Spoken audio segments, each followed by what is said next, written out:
Mana mungkin kau akan jumpa Allah besok ketika kau mati di akhirat. Kau tidak kenal Allah juga. Dalam dunia kamu tak kenal Allah, mana mungkin di akhirat kamu kenal? Kamu kenal namanya, datang bermacam-macam mengaku Allah. Yahudi masih kenal Tuhannya. Ketika ditanya siapa Tuhan kamu, Uzair anak Tuhan. Nasrani masih kenal Tuhannya. Ketika ditanya siapa Tuhan kamu, Isa Tuhan. Oh, dia kenal. Majusi ditanya siapa Tuhan kamu, ketika roh-roh api dan sebagainya, kenal dia. Agama Tenri tanya Jepang, siapa Tuhan kamu, matahari, kenal. Buddha ditanya siapa kamu, Dewi Kuan Yin, kenal. Orang yang mengaku Islam, siapa Tuhan kamu, Allah, kau kenal? Ya pokoknya Allah. Ya, kenal nama. Maka itu kamu terpekik-pekik dengan nama, tetapi kamu tidak tahu Tuhan. Padahal Tuhanmu sangat dekat daripada kamu.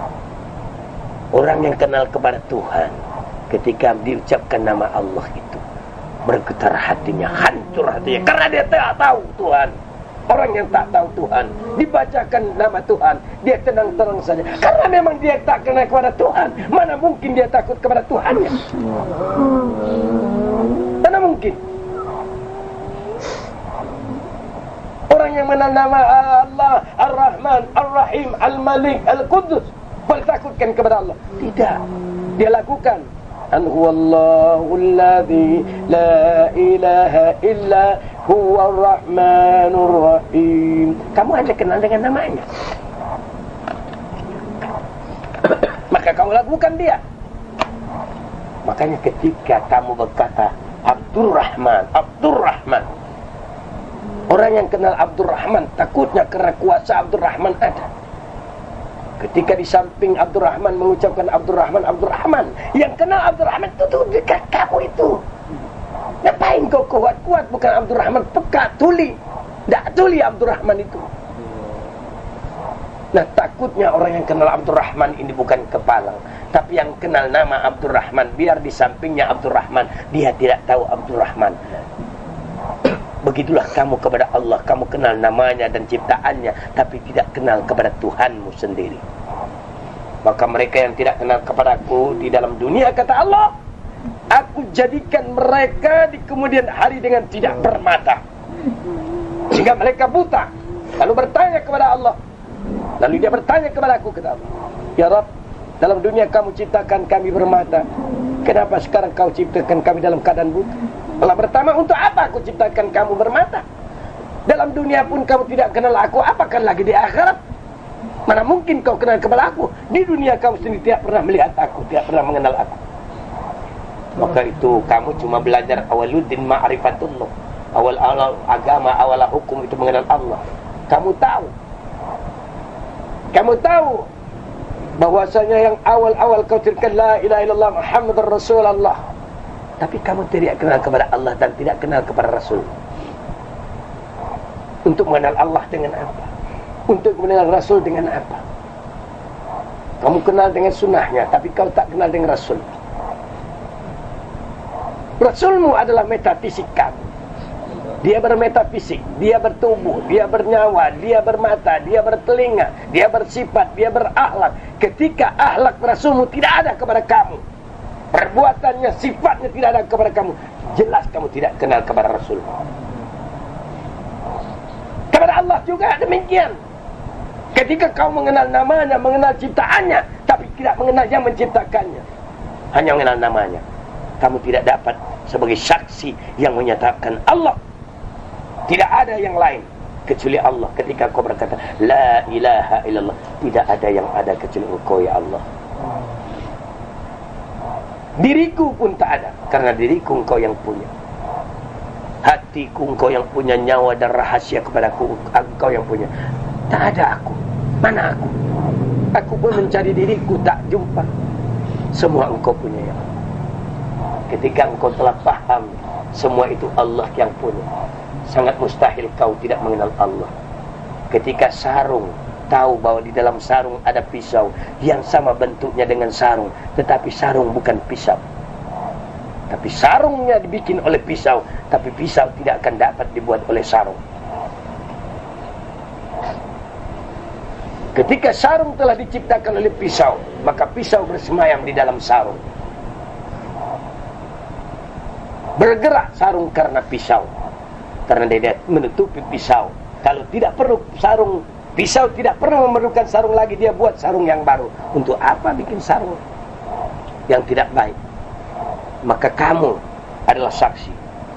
Tubuhmu saksi Allah. Pada tubuhmu saksi Allah, matamu, bulu matamu, urat matamu, telingamu, itu saksi Allah.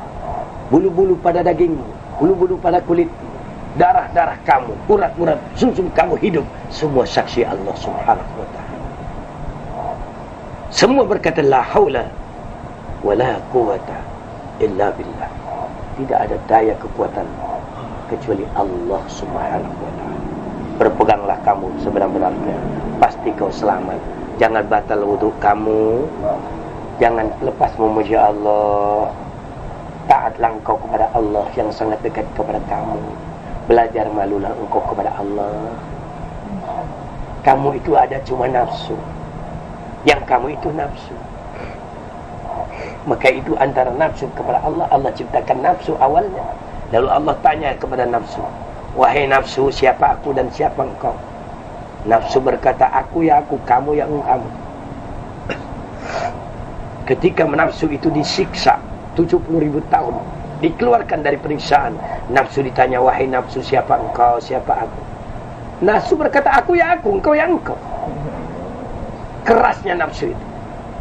Ketika nafsu itu direndam dalam air 70.000 tahun, dikeluarkan, ditanya nafsu, wahai nafsu, siapa engkau, siapa aku?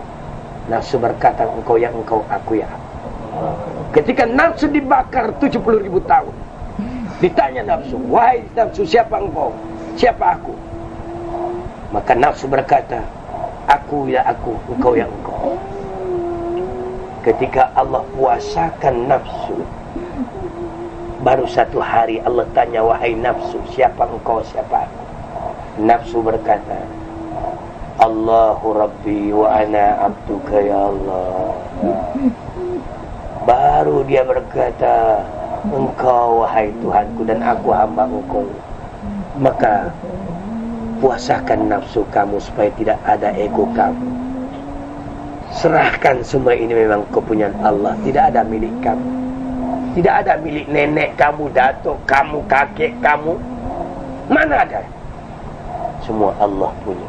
Baru benar kau berkata la ilaha illallah. Tidak ada yang ada kecuali Allah. Ketika kamu berkata wa asyhadu anna Muhammadan abduhu wa rasul, wajib ada diri kamu, wajib ada jasad kamu. Dan di sanalah contoh-contoh Muhammad Rasulullah. Berkata iya, berpakaian iya, berjanggut iya, berserban iya. Itulah sunnah, itulah pembuktian Muhammad. Dengan sunnah-sunnahnya yang kau laksanakan, ada pada diri kamu yang kau pertahankan, samalah engkau telah berjumpa Rasulullah sallallahu alaihi wasallam, dan pasti engkau berjumpa kepadanya. Amin ya rabbal alamin. Assalamualaikum warahmatullahi wabarakatuh.